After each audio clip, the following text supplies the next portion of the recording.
नमस्कार, आपका हमारे YouTube channel magic info synopsis में स्वागत है। अभिनंदन है। आज हम 12th कंप्यूटर साइंस के यूनिट 1 का क्विक रिवीजन करेंगे जिसका नाम है network operating system. So let's begin. आज के जो इस वीडियो में हमारे डिस्कशन के टॉपिक होंगे इस चैप्टर में से वो आपकी स्क्रीन के ऊपर हैं, आप देख सकते हैं। Computer network, IP addressing, shell, BI editor etcetera. और अगर आप ये चैप्टर ध्यान से पढ़ते हैं, ध्यान से इस वीडियो को देखते हैं तो आपकी 7 मार्क्स की प्रिपरेशन हो जाएगी फाइनल एग्ज़ाम के लिए। तो मैं रिक्वेस्ट करता हूं आपसे कि पूरा वीडियो देखें और इस वीडियो को ध्यान से देखें। हम शुरू करते हैं फर्स्ट टॉपिक से जिसका नाम है कंप्यूटर नेटवर्क।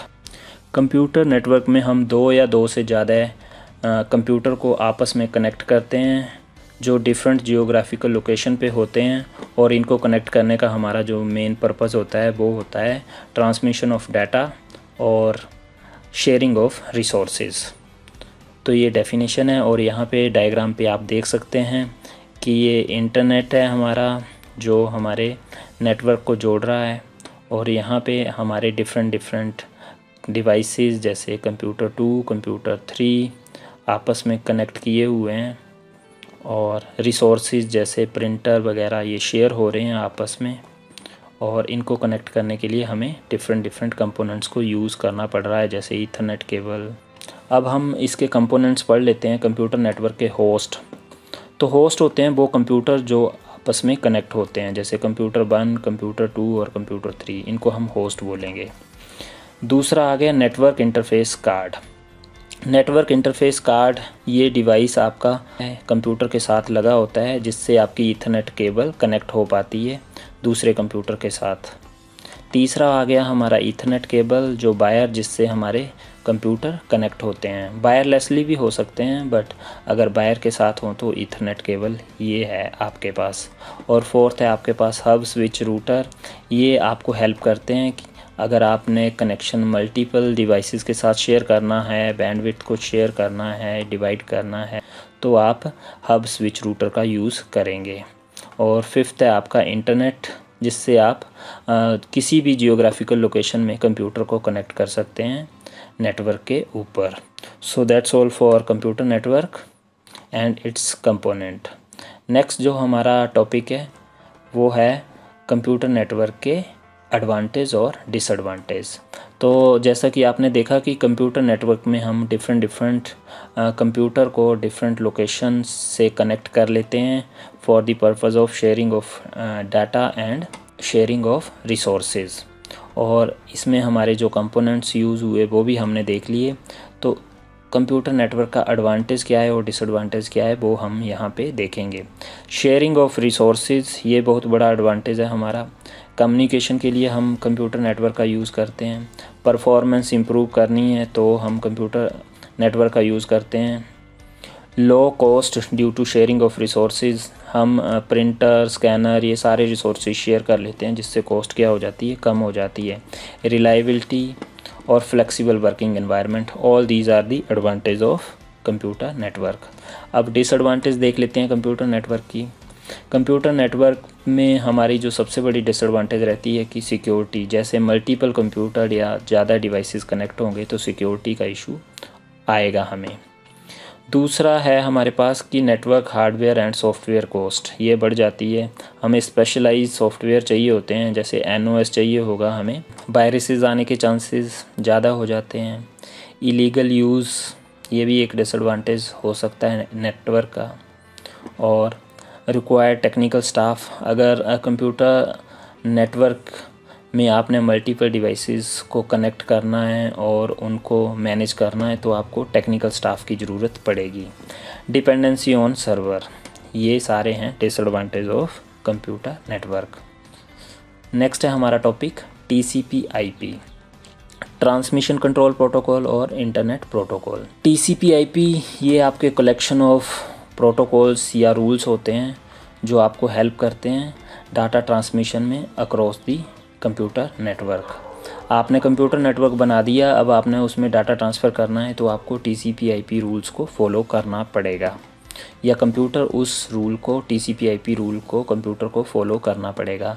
अगर हम इस डायग्राम में देखें तो क्या हो रहा है, ये हमारा सेंडर है, ये रिसीवर है, तो सेंडर वाले एंड पे क्या हो रहा है, जो टीसीपी प्रोटोकॉल है वो डाटा को ब्रेक कर रहा है, और फिर उसके बाद जो आईपी प्रोटोकॉल है वो हेल्प कर रहा है रूट करने में कि आपने डाटा को डेस्टिनेशन पे कहाँ पहुंचाना है या डेस्टिनेशन का एड्रेस कहाँ का है, वो आईपी एड्रेस बताएगा आपको।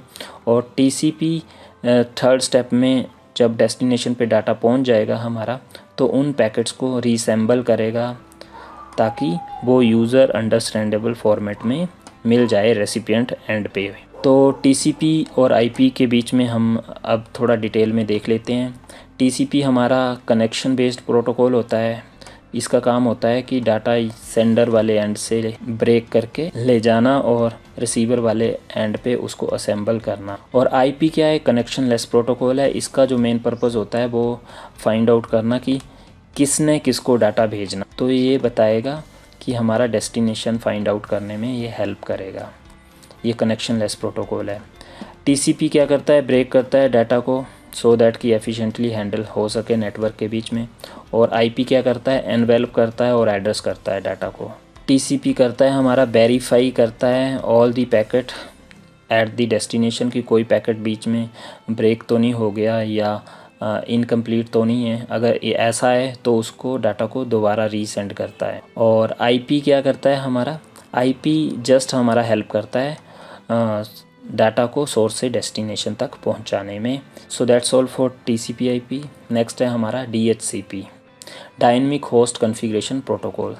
जब भी आप कंप्यूटर नेटवर्क के साथ कनेक्ट होते हैं, सर्वर के साथ कनेक्ट होते हैं, तो आपको कुछ एक सेटिंग्स करनी पड़ती हैं अपने कंप्यूटर पे, डिवाइस पे, सो दैट कि आप सर्वर से डाटा को रिक्वेस्ट कर सकें, रिसोर्सेज को रिक्वेस्ट कर सकें और उन सर्विसेज का फ़ायदा उठा सकें। डीएचसीपी आपकी एक ऐसी नेटवर्क सर्विस है जो होस्ट कंप्यूटर को ऑटोमेटिकली असाइन कर देती है settings from server as opposed to manually.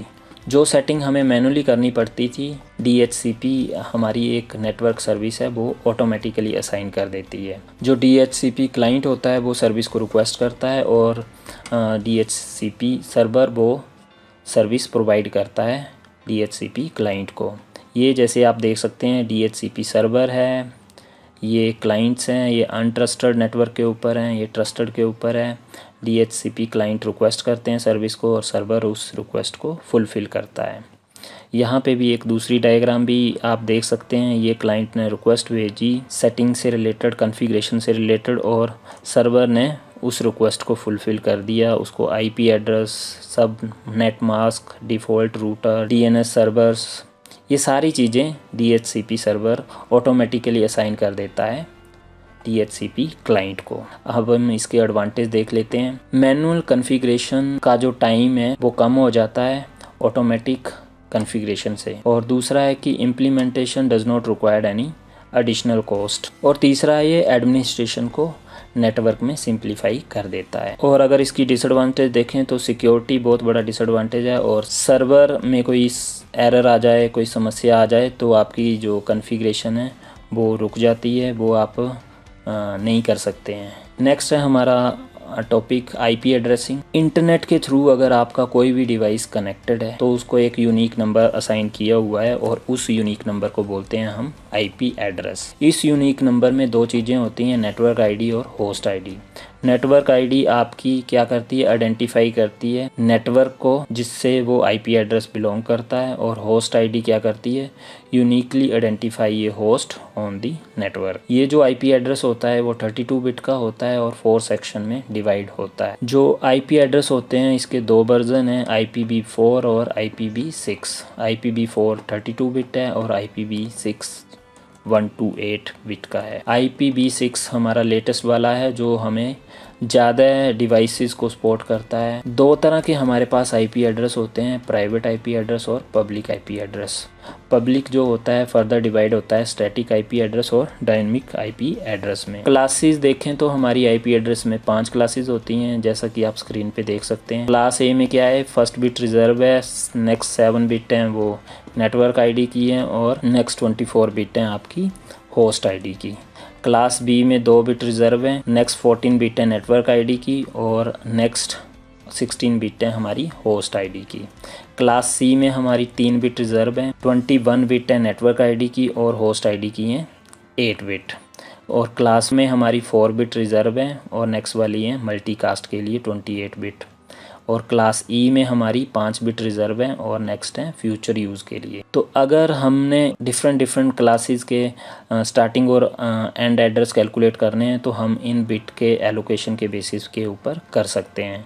जैसा कि आप क्लास ए में देखेंगे कि स्टार्टिंग एड्रेस तो मिनिमम 000 ही रहेगा और जो एंड एड्रेस होगा, जैसे कि फर्स्ट बिट इसमें रिज़र्व है 0, तो यहाँ पे 0 ही रहेगा और बाकी जगह मैक्सिमम क्या हो सकता है बाइनरी नंबर का 111। तो फर्स्ट ऑक्टेट के लिए हमारा आएगा 127 और नेक्स्ट के लिए 255। इससे आप कैलकुलेट कर पाते हैं class A, class B, C, D, E का स्टार्टिंग और एंड एड्रेस, जैसे कि आप यहाँ पे देख सकते हैं। तो ये था हमारा आईपी एड्रेस के बारे में। आई होप कि आपको समझ आ गया होगा। नेक्स्ट टॉपिक है IP routing. Specifying and discovering path in A TCP IP network along which network data में बी सेंड। आपका कंप्यूटर नेटवर्क में डाटा ट्रांसफ़र करने के लिए पाथ को डिस्कवर करना टीसीपी आईपी नेटवर्क में आईपी रूटिंग कहलाता है। और ये 2 तरह का होता है, स्टैटिक और डायनेमिक। जो स्टैटिक में होता है आपका मैनुअली रूट्स ऐड करते हैं रूटिंग टेबल में, और जो डायनेमिक में क्या होते हैं, जो रूट्स होते हैं वो डायनेमिकली ऐड होते हैं रूटिंग टेबल के अंदर ऑटोमेटिक। स्टैटिक रूटिंग जो होती है हमारी लिमिटेड होती है, स्मॉल एरिया के लिए होती है, और जो डायनेमिक रूटिंग होती है वो हमारी स्मॉल टू लार्ज एरिया दोनों के लिए होती है। दूसरा जो डिफरेंस है, it fails to adopt failure and network outage. अगर हम बात करें डायनेमिक की तो it adopt to failure and network outage. तीसरा है हमारा कि जो स्टैटिक रूटिंग होती है ये सिंपल होती है, मैनुअली होती है, शॉर्ट नेटवर्क के लिए होती है। डायनेमिक रूटिंग होती है ये कम्प्लेक्स होती है, लार्ज नेटवर्क के लिए होती है, स्केलेबल होती है। चौथा जो डिफरेंस है वो है प्रेडिक्टेबिलिटी, क्योंकि इसमें जो रूट होते हैं वो प्री डिफाइन होते हैं। डायनेमिक रूट होता है इसमें प्रेडिक्टेबिलिटी नहीं होती है। इसमें हमारा चेक होता है कि नेटवर्क पे ट्रैफिक कितना है, टोपोलॉजी कौन सी है, उसके बेसिस के ऊपर ही डिसाइड होता है कि आपने कौन सा रूट फॉलो करना है। तो ये था हमारा आईपी रूटिंग। नेक्स्ट है हमारा नेटवर्क ऑपरेटिंग सिस्टम। जैसा कि आपको पता है कि जब आप मल्टीपल कंप्यूटर को कनेक्ट करते हैं तो उनमें डाटा ट्रांसफ़र करने के लिए, शेयरिंग ऑफ रिसोर्सेज करने के लिए आपको एक ऐसे सॉफ्टवेयर की ज़रूरत पड़ती है जिससे आपकी सिक्योरिटी भी बनी रहे और वो डाटा ट्रांसफ़र और शेयरिंग ऑफ रिसोर्सेज भी इजीली हो पाए। तो एनओएस क्या करता है, हमें रन्स ऑन ए सर्वर और सर्वर कैपेबिलिटी प्रोवाइड करता है, जिससे क्या होता है हमारा डाटा, यूज़र और ग्रुप्स को हम इजीली मैनेज कर सकते हैं नेटवर्क के ऊपर। एनओएस हमें मल्टीपल डिवाइसेस के साथ कम्युनिकेट करने में और शेयरिंग ऑफ रिसोर्सेज में हेल्प करता है। एग्जाम्पल हैं इसके server 2008, Unix, Linux, BSD. Advantage देखें तो इसमें क्या होता है, सेंट्रलाइज सर्वर होता है जो हाईली स्टेबल होता है, सिक्योरिटी सर्वर से मैनेज होती है, इजीली अपग्रेड हो जाता है through new technologies, remote access मिल जाती है हमें। डिसएडवांटेज की बात करें तो high cost for buying and running ये सर्वर, डिपेंडेंसी हमारी सर्वर के ऊपर बढ़ जाती है और रेगुलर मेंटेनेंस चाहिए होती है। 2 तरह के टाइप होते हैं एनओएस में, क्लाइंट सर्वर एनओएस, जिसमें क्या होता है एक सर्वर होता है और बाकी कंप्यूटर क्या होते हैं, क्लाइंट्स होते हैं, और क्लाइंट रिक्वेस्ट करते हैं सर्विसेज सर्वर से। दूसरा होता है पेयर टू पेयर एनओएस। इसमें क्या होता है सभी जो टर्मिनल होते हैं उनकी इक्वल प्रेफरेंस होती है। So that's all for network operating system. Next है हमारा लाइनक्स। तो लाइनक्स आपका पॉपुलर वर्जन है यूनिक्स ऑपरेटिंग सिस्टम का, ओपन सोर्स है, फ्री ऑफ कॉस्ट है। और इसके कंपोनेंट की बात करें तो कर्नल इसका जो कोर पार्ट है लाइनक्स का, जो रिस्पॉन्सिबल है major activities of the operating system, जैसे memory management, process management, resource management. और सिस्टम लाइब्रेरीज़ क्या करती हैं, हमारी ऐसे फंक्शन प्रोवाइड करती हैं जिससे हम कर्नल के फीचर को एक्सेस कर पाते हैं। और सिस्टम यूटिलिटीज़ क्या होती हैं, program are responsible to do specialise individual level task. जो लाइनक्स के वेरिएंट है डिफरेंट वो इस तरह से हैं, CentOS, Ubuntu, Debian, Fedora etcetera. Advantage बात करें लाइनक्स की तो ये फ्री ऑफ कॉस्ट है, ओपन सोर्स है, सिक्योरिटी इसमें हाई होती है, network port GNU software provide करता है और शेल इसमें कमांड लाइन इंटरफेस हमें मिलता है। डिसएडवांटेज की बात करें तो अंडरस्टैंडिंग थोड़ी डिफ़िकल्ट होती है विंडोज़ के कंपैरिजन में या बाकी ऑपरेटिंग सिस्टम के कंपैरिजन में। लिमिटेड नंबर ऑफ सॉफ्टवेयर ही अवेलेबल है हमारे पास लाइनक्स में comparison to other operating system. Not very user friendly, और जो बिगिनर होता है उनके लिए थोड़ा डिफ़िकल्टी होती है लाइनक्स में। नेक्स्ट हमारा टॉपिक है लाइनक्स के कंपोनेंट्स। लाइनक्स आपका मोस्ट पॉपुलर ऑपरेटिंग सिस्टम है, ओपन सोर्स है, फ्री ऑफ कॉस्ट है, और इसके आर्किटेक्चर में ये वाले कंपोनेंट्स हैं हमारे पास।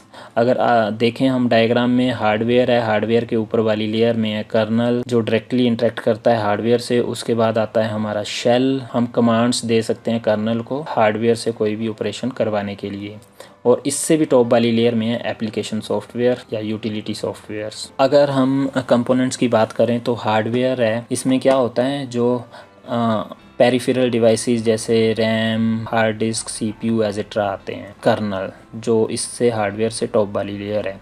कर्नल हमारा कोर प्रोग्राम है जो रिस्पॉन्सिबल है हमारा एलोकेटिंग ऑफ रिसोर्सेज और scheduling the jobs so that कि हर एक जॉब को फेयर शेयर ऑफ रिसोर्सेज मिल सके, ये डिसाइड करता है हमारा kernel. Process management, memory management, device management, ये सारे कर्नल के काम है। सिस्टम लाइब्रेरीज आपकी ऐसे फंक्शन प्रोवाइड करती हैं जिससे हम कर्नल के फीचर्स को एक्सेस कर पाते हैं। शेल आपका कमांड लाइन इंटरफेस है जो यूज़र से कमांड रिसीव करता है और कर्नल उन कमांड्स को एग्जीक्यूट करता है। एप्लीकेशन सॉफ्टवेयर हमारे पास डिफरेंट टाइप्स ऑफ के सॉफ्टवेयर होते हैं जो हम लाइनक्स ऑपरेटिंग सिस्टम में इंस्टॉल कर लेते हैं और डिफरेंट काइंड ऑफ। नेक्स्ट आ गया हमारा Ubuntu. Ubuntu is free open source operating system with more than 20 million user world wide. Ubuntu officially जो रिलीज़ हुआ है वो 3 एडिशन में रिलीज़ हुआ है, डेस्कटॉप, सर्वर और core for internet of things, devices and robots. ये उबंटू की जो स्क्रीन है फर्स्ट वाली वो है। एडवांटेज की बात करें तो ये फ्री ऑफ कॉस्ट है, ओपन सोर्स है, ईजी टू यूज़ है, ब्यूटीफुल है, फास्ट है, सिक्योर है। डिसएडवांटेज की बात करें तो एप्लीकेशन सॉफ्टवेयर इसमें रिलेटिवली लो हैं compare to other operating system, less suitable for gaming. All these are the disadvantage of Ubuntu. Next है लाइनक्स यूनिटी इंटरफेस। जो यूनिटी इंटरफेस है वो क्या है, उबंटू का डेस्कटॉप एनवायरनमेंट है। यूनिटी इंटरफेस आपको इंटरफेस प्रोवाइड करता है जिससे आप मेनूज को ड्रैग, ड्रॉप और इंटरेक्ट कर सकते हैं उबंटू ऑपरेटिंग सिस्टम के साथ। ये है यूनिटी इंटरफेस। सबसे पहले panel, it contain status and application menus जहाँ पे आप setting for system and program कर सकते हैं। लॉन्चर आपका जैसे विंडो में टास्क बार होती है उसी तरह इसमें लॉन्चर होता है। कोई भी नई एप्लीकेशन ऐड होगी तो वो आपको लॉन्चर में दिखाई देगी जब तक वो रन हो रही होगी। जैसे टास्क बार में कोई भी एप्लीकेशन हम ओपन करते हैं वो दिखाई देती है, वैसे ही लॉन्चर में हम कोई एप्लीकेशन ओपन करेंगे तो वो लॉन्चर में दिखाई देगी। नेक्स्ट है डेस्कटॉप। जैसे विंडोज़ में डेस्कटॉप होता है वैसे ही डेस्कटॉप होता है। इस डेस्कटॉप को आप वर्क स्पेस के रूप में यूज़ कर सकते हैं।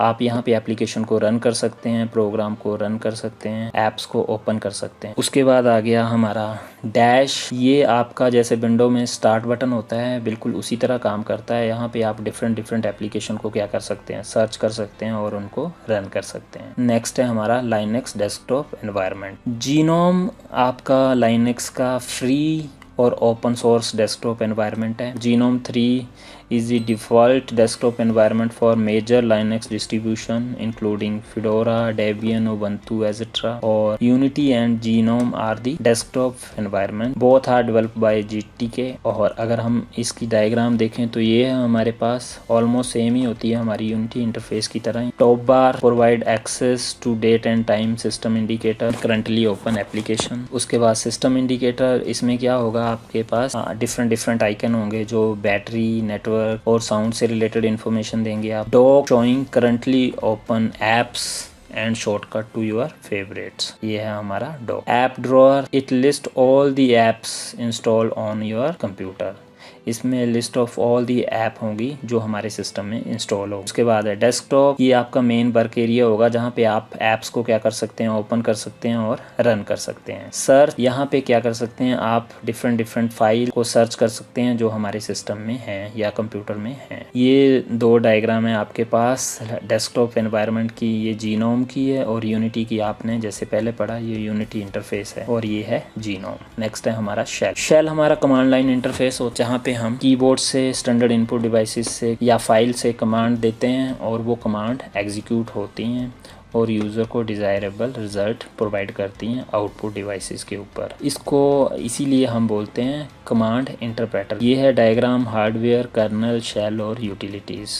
तो शेल आपका कर्नल से जस्ट ऊपर वाली लेयर है, यहाँ पे यूज़र क्या करता है, कमांड प्रोवाइड करता है, और शेल क्या करता है, कर्नल से उस कमांड को एग्जीक्यूट करवाता है। टाइप्स देखें इसके शेल के, तो सबसे पहले शी शेल। इसका syntax like C programming language होता है और बड़ा यूजफुल होता है उन लोगों के लिए जो सी के साथ फेमिलियर होते हैं। बोर्न शेल ये सबसे ओल्डेस्ट और मोस्ट कॉमन शेल है in Linux. Korn shell is also based on Bourne shell with command line editing facility improvement. इसमें कमांड लाइन एडिटिंग फैसिलिटी भी होती है। नेक्स्ट है Bash shell, it is combination feature of Bourne और C shell. और next है dash, it has a lot of enhancement and further feature even than Bash shell. इसमें Bash से भी एनहांस और फर्दर फीचर होते हैं। हमारा नेक्स्ट टॉपिक है VI एडिटर। VI एडिटर हमारा डिफ़ॉल्ट टेक्स्ट एडिटर है जो लाइनेक्स ऑपरेटिंग सिस्टम के साथ आता है। It is use for editing files in Linux. Beam editor is the enhance version of BI editor. और BI एडिटर को यूज़ क्यों करना चाहिए, इसके क्या कारण है? It is almost available with all version of Linux operating system and it is free. A small range of shortcut, ये लाइट वेट फाइल बनाता है जिससे आपकी स्टोरेज कम यूज़ होती है। तो 3 मोड होते हैं हमारे पास VI एडिटर के, कमांड मोड, इंसर्शन मोड और रिप्लेसमेंट मोड। कमांड मोड में क्या होता है कि ये डिफ़ॉल्ट मोड होता है। आप कमांड्स को टाइप कर सकते हैं और उन कमांड्स को एग्जीक्यूट कर सकते हैं। Using HLKJ keyword you can move cursor left, right, top और down. To enter into command mode from the other mode press escape key. Insertion mode में क्या होता है, in this mode you can insert, append, edit और replace text. To switch to insertion mode आपको insert key दबानी पड़ेगी। Replacement mode allow you to replace existing text by the text you capture. और इसके साथ जो शॉर्टकट की है वो है :Q to quit the BI, :Q not quit by discarding the changes, :W save content of the file और :WQ save file and quit. All these are the shortcut of BI editors. Next है हमारा pipelines in Linux. Pipe आपका एक temporary storage area होता है जहाँ पे आप एक कमांड की आउटपुट को स्टोर करते हैं और फर्दर उस जो आउटपुट है उसको नेक्स्ट कमांड के लिए इनपुट के रूप में देते हैं। लाइनेक्स में पाइप को रिप्रेजेंट करते हैं वर्टिकल बार के साथ,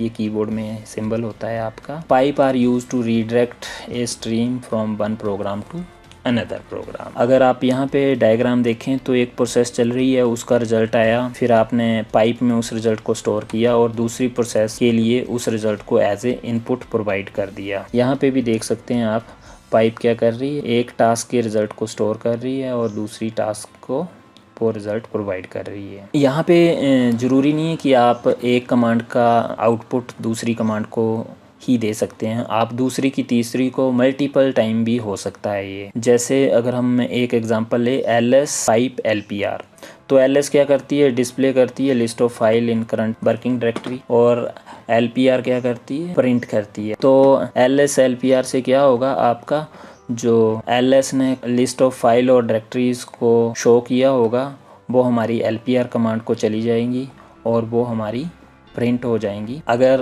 एडवांटेज देखें हम पाइपलाइंस की तो क्या है, नेचुरल सिंक्रोनाइजेशन हो जाती है, सिंपल टू यूज़ है, no extra system call required to communicate. और डिसएडवांटेज देखें तो ओनली रिलेटेड प्रोसेसेस ही कम्युनिकेट कर सकती हैं, वन डायरेक्शन कम्युनिकेशन होता है, कर्नल इन्वॉल्व होता है और less memory size. All these are the disadvantage of pipelines. Next हमारा टॉपिक है input output redirection. The basic flow of Linux commands का क्या होता है कि स्टैंडर्ड इनपुट डिवाइस से इनपुट लेनी और स्टैंडर्ड आउटपुट डिवाइस को आउटपुट प्रोवाइड करनी। बट इनपुट आउटपुट रीडायरेक्शन में आप क्या कर सकते हैं, इस स्टैंडर्ड जो फ्लो है उसको चेंज कर सकते हैं। स्टैंडर्ड इनपुट डिवाइस जो कीबोर्ड है उसकी जगह आप फाइल से भी इनपुट ले सकते हैं और आउटपुट डिवाइस जैसे मॉनिटर है आपका, उसकी जगह आप फाइल को आउटपुट भी प्रोवाइड कर सकते हैं। तो आउटपुट रीडायरेक्शन के लिए आपका ग्रेटर देन सिंबल यूज़ होगा और LS, AL output redirection file 1। तो आपकी जो ls कमांड से जो भी रिज़ल्ट आएगा वो फाइल 1 में हमारा चला जाएगा। इनपुट रिडक्शन में क्या होगा, आपका लेस देन जो सिंबल है वो हमारा इनपुट रिडक्शन के लिए यूज़ होता है, इसको STDIN बोलते हैं। स्टैंडर्ड इनपुट के साथ हम कीवर्ड की जगह हम स्टैंडर्ड इनपुट यहाँ पे फाइल को कर सकते हैं। इससे क्या होगा, in a shell command instruct the shell to read input from a file instead of keyword. तो स्टैंडर्ड इनपुट वो कहाँ से रीड करेगा, फाइल 1 से करेगा रीड कंपैरिजन टू कीबोर्ड से। तीसरा है हमारा एरर रिडायरेक्शन। बाय डिफ़ॉल्ट जो error stream is display on screen, error जो होते हैं वो डिस्प्ले होते हैं हमारे स्क्रीन के ऊपर, बट हम एरर को एरर फाइल में भी शो कर सकते हैं। तो ये है हमारी उसकी कमांड माई प्रोग्राम 2, इसको रन करेंगे और कोई एरर आएगा तो हम उसको क्या कर देंगे, एरर फाइल में मूव कर देंगे। अब we are executing a program name my program और यूजिंग टू ग्रेटर देन को यूज़ करेंगे हम एरर रिडायरेक्शन के लिए। We redirect the error output to the file name error file. हम आउटपुट को रीडायरेक्ट कर देंगे एरर फाइल के अंदर instead of displaying that error on the screen. तो इनपुट आउटपुट रिडायरेक्शन में मेनली क्या हो रहा है, हमारा जो स्टैंडर्ड हमारा फ़्लो है उसको हम चेंज कर रहे हैं। कीबोर्ड और स्क्रीन की जगह फाइल या किसी और डिवाइस को यूज़ कर रहे हैं स्टैंडर्ड इनपुट और आउटपुट डिवाइस की जगह पे। नेक्स्ट है लाइनेक्स फाइल सिस्टम। लाइनेक्स में आपकी हर एक चीज़ को हम फाइल ट्रीट करते हैं, जैसे हमारा DVD ROM, USB device, floppy drive. To organise the file in Linux we create folders, logical collection of file on a partition और डिस्क। लाइनेक्स का जो फाइल स्ट्रक्चर है वो हायरार्किकल फाइल स्ट्रक्चर है, like a upside down tree with the root directory on the top of the tree और root of the file, जिससे बाकी सारी डायरेक्ट स्प्रेड होती हैं। अगर फाइल सिस्टम की डिटेल देखें तो ये रूट डायरेक्टरी है और इससे बाकी सारी डायरेक्टरीज निकलती हैं। यहाँ पे डिफरेंट फोल्डर हैं। बिन जो डायरेक्टरी है वो क्या है, बाइनरी फाइल को स्टोर करती है। ETC हमारी कॉन्फ़िगरेशन फ़ाइल को, डेब डिवाइसेस फ़ाइल को, टेम्परेरी फ़ाइल को, जैसे इनका नाम है शॉर्ट नेम में हमने यहाँ पे रख दिया हुआ है। डिफरेंट फाइल डिफरेंट फोल्डर में डायरेक्टरीज़ में स्टोर हैं लाइनेक्स फाइल सिस्टम में। Reason for maintaining the file system क्या है, हमारे file system is design to provide space for non volatile storage. File system हमारा नॉन वोलेटाइल स्टोरेज डिवाइसेस को space provide करता है। और दूसरा है data storage is preferred on hard drive due to RAM high cost. ये हमारे different file system हैं। यहाँ पे देखें हार्डवेयर से ऊपर EX3, EX4, BFAT, ये सारे हमारे फाइल सिस्टम हैं। ये वर्चुअल फाइल सिस्टम और उसके बाद कर्नल। नेक्स्ट है हमारा फाइल सिस्टम के कुछ एक feature, case sensitivity. Case sensitive होते हैं आपके जो लाइनेक्स फाइल सिस्टम होता है। स्मॉल और कैपिटल लेटर का डिफरेंट मीनिंग होता है फाइल नेम में। स्पेसिफाइंग पाथ आपके फॉरवर्ड स्लैश से होते हैं, विंडोज़ में वो बैकवर्ड स्लैश से होते थे। File extension is not necessary in Linux. Hidden file are started with dot in Linux. तो all these things are about Linux file system.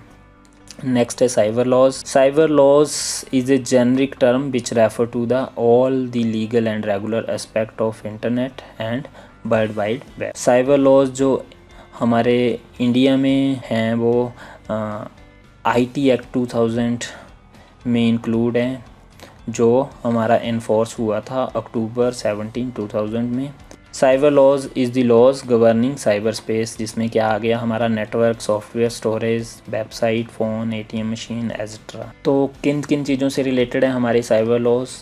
Intellectual properties, that is the result of creativity such as patent, copyright, इन चीज़ों का ध्यान रखना वो हमारा intellectual properties में आता है साइबर लॉज के अंदर। दूसरा है डाटा प्रोटेक्शन एंड प्राइवेसी के अकॉर्डिंग ये है कि हमारा जो डाटा की प्रोटेक्शन और डाटा को ऑथराइज यूज़र ही एक्सेस कर पाए, अनऑथराइज यूज़र उसको एक्सेस ना कर पाए। तीसरा है साइबर क्राइम्स को रोकने के लिए, ऐसे क्राइम्स जो कंप्यूटर और इंटरनेट की वजह से हो रहे हैं उनको हैंडल करने के लिए हमें साइबर लॉज की ज़रूरत पड़ती है। चौथा है इलेक्ट्रॉनिक एंड डिजिटल सिग्नेचर। जो हमारे डॉक्यूमेंट आजकल इंटरनेट के ऊपर शेयर हो रहे होते हैं एक जगह से दूसरी जगह, तो उनकी ऑथेंटिसिटी हमारी चेक होती है इलेक्ट्रॉनिक और डिजिटल सिग्नेचर से। तो ये भी हमारे रिलेटेड होते हैं साइबर लॉज से। तो all these things are related to cyber laws, जैसे cyber crime, data protection, intellectual property और डिजिटल सिग्नेचर। नेक्स्ट है साइबर क्राइम्स। ऐसे क्राइम्स जो हमारे कंप्यूटर और इंटरनेट की वजह से होते हैं उनको बोलते हैं हम cyber crimes. Cyber criminal various strategies plan करते हैं to attack computer and system. किस तरह के हमारे पास साइबर क्राइम है, जैसे फ्रॉड, किसी की इन्फॉर्मेशन को अल्टर करना, डिलीट करना, स्टील करना, चुराना, अनफेयर तरीके से उसको फ्रॉड बोलते हैं। हैक करना मतलब किसी का डाटा उसकी परमिशन के बिना थेफ्ट करना या प्राइवेसी पॉलिसी को ब्रेक करके किसी का डाटा एक्सेस करना हैकिंग में आता है। आइडेंटिटी थेफ्ट, जैसे किसी के sensitive information, debit card information, credit card information, किसी के पासवर्ड वगैरह चुराना। वायरसेस, ये भी आपका साइबर क्राइम का ही एक पार्ट है, जिससे क्या होता है अनऑथराइज यूज़र आपके सिस्टम की एक्सेस प्राप्त कर लेता है। रैनसमवेयर, इससे क्या होता है कि आप किसी के कंप्यूटर का जो डाटा है वो एनक्रिप्ट कर देते हैं पब्लिक की से और फिर डिमांड करते हैं आप उससे पैसों की उस डाटा को डिक्रिप्ट करने के लिए। स्पैमिंग, जैसे आपने देखा होगा कि आपके मेल बॉक्स में या फिर वेबसाइट के ऊपर साथ में अननेसेसरी एड्स या वीडियोस चलते रहते हैं, वो स्पैमिंग का पार्ट होते हैं। Cyber bullying, bully a person typically by sending A message threatening nature. और इन क्राइम्स को रोकने के लिए हमने क्या बनाए हुए हैं, साइबर लॉज बनाए हुए हैं। अब हम शेल कमांड के बारे में देखेंगे जो कमांड लाइन इंटरफेस के ऊपर एग्जीक्यूट होती हैं। मेरे कंप्यूटर में विंडोज़ ऑपरेटिंग सिस्टम है, तो यहाँ पे मैंने शेल कमांड को एग्जीक्यूट करने के लिए एक सॉफ्टवेयर यूज़ कर रहा हूँ मैं। कंसोल सॉफ्टवेयर का नाम है, जिससे मैं लाइनक्स की कमांड विंडो ऑपरेटिंग सिस्टम से रन कर सकता हूँ। तो आप देखेंगे यहाँ पे मेरे पास एफ ड्राइव में लाइनक्स एक फ़ोल्डर है और मैं कंसोल से इसी लोकेशन पे आना चाहता हूँ। अब अभी मैं एफ ड्राइव में हूँ, यहाँ पे आप चेक कर सकते हैं। तो मैं यहाँ पे लिखूँगा cd linux, तो अब मैं एफ ड्राइव में आ गया हूँ। एफ ड्राइव में कौन सी फाइलें हैं अगर मैंने चेक करनी है, जैसे मेरे को यहाँ स्क्रीन पे तो दिखाई दे रही हैं, एक फ़ोल्डर एक फ़ाइल है। तो लाइनक्स में कैसे देखेंगे इसको, ls कमांड से। ls कमांड मैंने रन की तो मेरे को बता दिया इसने कि एक फ़ोल्डर है और एक फ़ाइल है, जो कि आपको यहाँ पे दिखाई दे रही है। अब हम कुछ बेसिक शेल कमांड्स को यहाँ पे रन करके देखेंगे और उनका इम्पैक्ट यहाँ पे विंडो में देखेंगे कि उन कमांड को चलाने से क्या हो रहा है यहाँ। तो सबसे पहले हम कमांड चलाएँगे मेक फ़ोल्डर वाली। तो मैं लिखता हूँ यहाँ पे mkdir और फोल्डर का नाम मैंने लिख दिया टेम्प। मैं लाइनक्स फ़ोल्डर में हूँ एफ ड्राइव में, यहाँ पे भी लाइनक्स फ़ोल्डर ओपन है एफ ड्राइव में। जैसे ही मैं इस कमांड को लिखने के बाद इंटर प्रेस करता हूँ तो आप देखेंगे कि यहाँ पे टेम्प फोल्डर बन गया है। अब टेम्प फोल्डर के अंदर मुझे जाना है तो मैं क्या करूँगा, या फिर मुझे देखना है ये, तो मैं फिर से ls कमांड को रन करूँगा। तो यहाँ पे भी मेरे को टेम्प फोल्डर शो हो गया। अगर मुझे टेम्प फोल्डर के अंदर जाना है तो मेरे पास कमांड है cd और फोल्डर का नाम, तो मैं इसके अंदर चला गया। तो इसके अंदर जैसे कुछ भी नहीं होगा, तो अगर मैं ls कमांड लिखूँगा तो यहाँ पे मुझे कुछ भी शो नहीं करेगा। नई फाइल क्रिएट करने के लिए मुझे कैट कमांड यूज़ करनी पड़ेगी। तो कैसे करूँगा मैं cat command use, cat greater than और फाइल का नाम file1, और जैसे मैं एंटर मारूँगा तो यहाँ पे आप देखेंगे कि यहाँ पे टेम्प फोल्डर के अंदर ये फ़ाइल बन गई है। और यहाँ पे मेरे को फ़ाइल के अंदर कंटेंट टाइप करने के लिए बोल रहा है, तो मैं यहाँ पे लिख देता हूँ this is my first, this is second line. और इसके बाद अगर मैं कंट्रोल D प्रेस करूँगा अपने इससे, तो ये मेरा फ़ाइल में का जो कंटेंट मैंने यहाँ पे लिखा वो सेव हो जाएगा।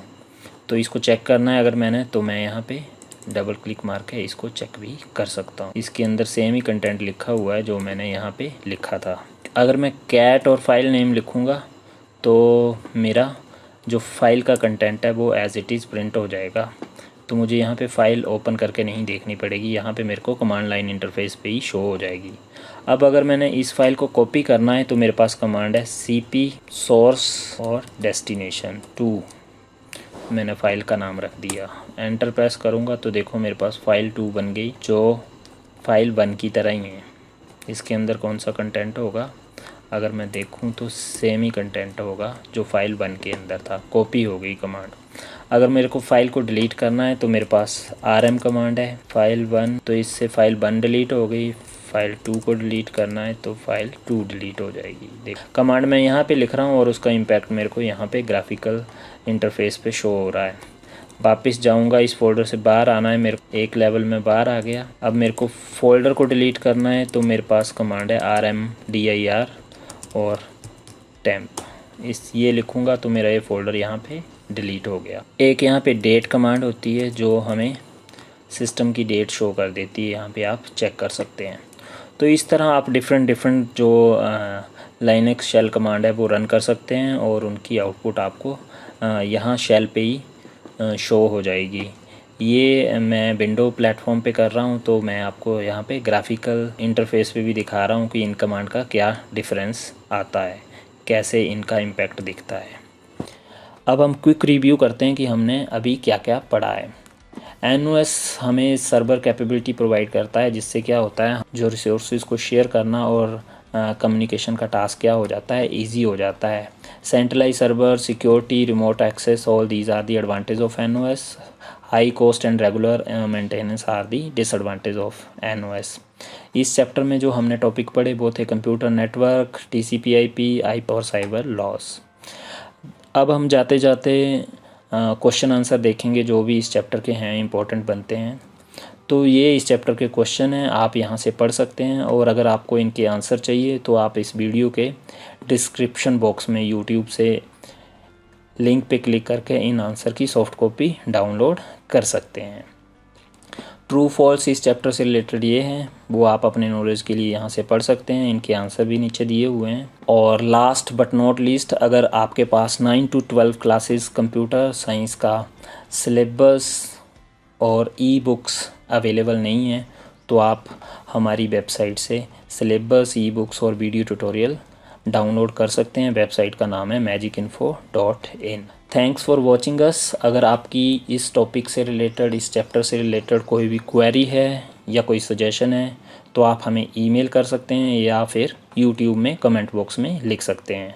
हमारी ईमेल आईडी है magicinfosynopsis@gmail.com। जय हिंद, जय भारत।